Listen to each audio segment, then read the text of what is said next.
Hi everyone, welcome to today's rapid fire. Looking to get started straight away. Things are looking a little bit on edge, I must say. We're still not seeing a decisive move to the upside or the downside, although I think the downside is becoming a little bit more likely the lower we creep. But in totality, this is just a big old chop solidation that we just have to wear through. The macro rather is really uncertain at the moment. There may be some positivity over the next few weeks, maybe a month, throughout the Ukraine-Russian war, and I think markets will like that. But really, it just seems like Bitcoin is just quite heavy, and it needs to, maybe have another release towards the lower 90,000s currently. I'll just move up to the weekly here. Now, as long as Bitcoin is closing above this blue line here, which is the 10 weekly EMA, which we did again, which is great. So 2 candles straight into that support level like we did over here, bang, bang, bang, before we had a nice little reversal back to above 100K. As long as we're closing there, I'm okay with how things are operating. But until then, we are just range bound in this very clear region. So it's about up to 104 down to 92,000. We're still stuck in that region. Any closes beneath 95, I start to get a little bit concerned, and any serious closes beneath 92, then I think we're coming down to this, or at the very least 90,000, and then this potential area around 84,000. Now, while Bitcoin investors will be like, that is nothing, these kind of moves are actually quite small for Bitcoin volatility standards. But if that happens, then what do you think is going to happen to the altcoins? So that's where we just have to be very focused, especially around strategy.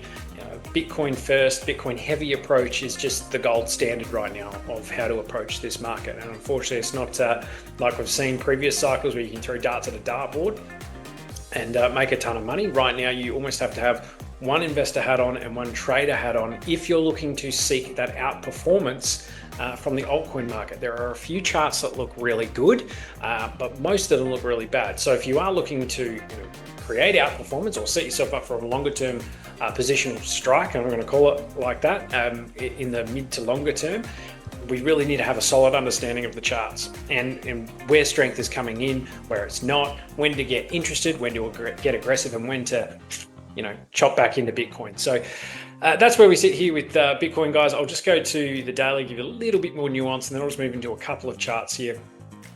So look, these candles are just super indecisive. You see these long wicks either end, just horrible price action. It's just chop, chop, chop, chop. The one thing I will say though, over a longer period of time, if this continues where we just chop sideways while the RSI is grinding and resetting, that's a hidden bullish divergence. That's really positive. Anything above 100,000, I think that's the sweet spot. We get above there, then we can start talking about 104 and higher. But right now, we're just in no man's land. It looks like we're probably heading back towards 93, 92,500. That seems probably more obvious to me, but once this flips, I'll flip my bias pretty quickly. And I think altcoins, once it gets into those regions, are going to be interesting again. But we can let the charts tell us where they're at. There's also a reasonable argument to be made that there is a strong bearish divergence on the Bitcoin dominance chart, which would indicate that altcoins should get some love or at least some relief soon. So that's in the back of my mind. Let me go through some of the charts I'm watching now. So the most obvious play right now is the first ETF likely off the rank, and that is Litecoin. If we have a look here, Litecoin Tether, so USD, it's very, very close to breaking out of this downtrend. You can see very clearly there that I've just got it overlaid over the tops of the peaks there. It's tried, it's not quite there yet. And just with my text here, so I did a much larger session for the masterminds where I went into about 3 different charts, looked at the Bitcoin pairs.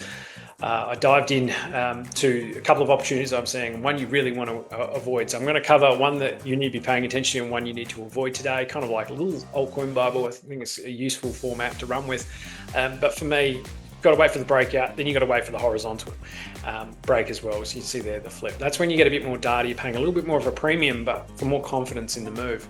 If I go to Litecoin here, though, Bitcoin, what I'm seeing here is this is the weekly downtrend, this big line running straight through in a diagonal that it's actually breached. So it seems a little bit more advanced on the USD chart, the Bitcoin chart than it is on the USD. So what I'm really interested in watching here is the Bitcoin leading the USD? Normally it's the other way around. If the Bitcoin's leading the USD chart, I'm wondering whether this is a much more sustainable move and that Bitcoin's being swapped quite aggressively into Litecoin to capture this potential ETF breakout. But everything here looks pretty good in terms of the bounce from the RSI on the 50, it's moving higher. broken the downtrend. But what we want to see for kind of that serious confirmation is this horizontal here, in my view, flipped as support. Now you could pull the horizontal higher, yes, but you're paying more of a premium for more information, and that's essentially how I'm looking at it. So Litecoin, very, very interesting to see there. Now, a chart that I'm a little bit concerned about here, if it doesn't reverse soon, is Solana. You can see my squiggles there that I've done for the masterminds. So this candle close here, this is kind of what I'm anticipating Bitcoin to do, is that it's breaking down and it's heading towards the lower structural support. So what I don't like about Solana here, it's below 50 on the RSI, so it tells me that it's in a weakened state. It's starting to lose a bit of support. It's breaking down from this diagonal. It just is bleeding out. It looks like it's hunting for this 200 beneath. We'll have to see what the interaction is like when we get there. But just broadly, I think down here would make a lot of sense. A lot of cascading liquidations would start to happen beneath this 200. And I can see us moving towards, 165, 160 over the next, weeks and months. That is, unless Sol does, something like this, gets back above all these wicks in here, flips that as support, and then off to the races. And just quickly on Solana, I just don't like the USD chart because as well the weakness on the Bitcoin chart. You can see how aggressive this range is, or at least the range is very obvious. So it goes way back to the start of 2024, so it's a multi-year range. In fact, it goes a bit further back to 2023, but it's just chopping in this range and everyone's getting cut up, but buying the bottom of the range has been very profitable, and then selling towards the top of the range, again, very profitable. That said, if we get a decisive break to the upside or the downside, and I've sort of got here what I wanted Solana to do for a while now, and that is to break this horizontal here, flip that to support, climb above the 200, flip that, flip the next level, and then it's breaking out, or at least it's at the top of the range where you can start to take some profits. Where it is right now, it's a little bit iffy. You can see very clearly here there's a head and shoulders here, so left shoulder, head, right shoulder building, and this to me looks like it's weakening and wants to break this. If the whole thing breaks, it's going to be aggressive and it's going to be a large drawn out move to correct and then maybe come back at some point later. But I think it can very easily do a 23% drop here in line with probably the USD chart, which could bring down to 163. So that's what I'm looking at there. I'm a little bit concerned at this, hitting the support again and again and again. I think it's about to break. That's just my sense. I'd be very happy if this reversed, but I think Sol's in a bit of trouble here. Another chart I think looks really nice is XRP. So it's had this really beautiful bowl-shaped recovery. It's trying to create sort of the handle of this cup. If it can break up above here, here's probably a good spot to potentially take on a bit of risk if you're thinking that this is going to move higher, because you've got a very clear sort of area you can manage risk underneath these moving averages. It does look like the RSI is above 50, could absolutely pull back a little bit to the 50 and come into these moving averages as well. So you can kind of maybe take a bit of risk, buy a little bit in the moving averages, and then manage below, but lower your cost basis if you're in a sort of a short to mid-term trade. But that level is key. So I would say just $3 even for XRP gets above all this sort of chop here, you're back into this range, and then it's moving higher. So getting closer, no need to rush anything. These kind of things you can just be very patient with. And the BTC XRP chart looks a little bit better, a little bit more advanced. So they're the type of charts that are showing some strength. And I'm going to be honest here, a lot of the smaller crap, like the meme coins and all that, they all look rubbish. There's no real liquidity, there's no real strength there driving them higher. They're just sort of hanging on and grinding lower highs over time.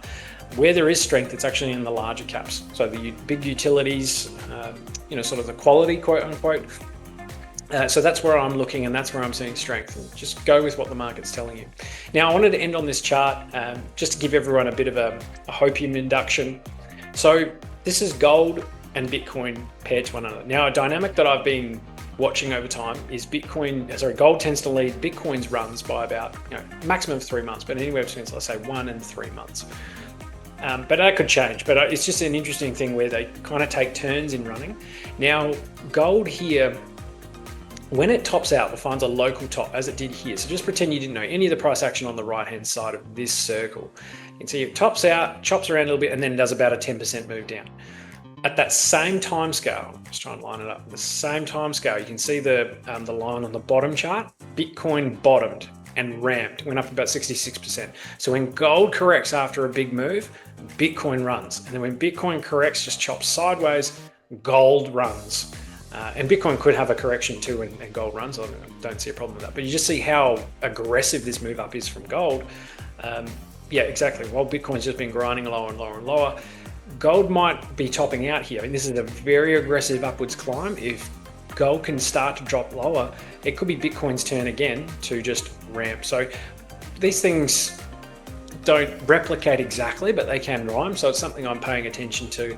I'm very keen on the gold Bitcoin, I guess you could say correlation, but sort of love relationship, or the symbiotic relationship. When gold loves to run, Bitcoin tends to run on the same fundamental reasons gold does, but they kind of run at different points in time. There's different, I'll say different buyers. There's larger capital at play, there's different markets at play, but generally the move is up and to the right for both, and they follow the same kind of magnet. All right, guys, hope you have a wonderful day. We'll catch you again soon. If you're interested in the, I guess, the full version of these episodes where I do these Monday market updates for the mastermind group, and they're quite in depth, make sure to reach out to the team if you're a graduate and you can become a mastermind client, or if you're VIP, you can get interested in doing that once you've graduated. And if you are watching, I guess, the first 5 minutes of this clip, well, you wouldn't be watching me now because it's right at the end of the clip, but if you know anyone who'd like to do our VIP course, please send them a link and we'll give you a referral fee. So have a great day, guys. Catch you again soon. Bye-bye.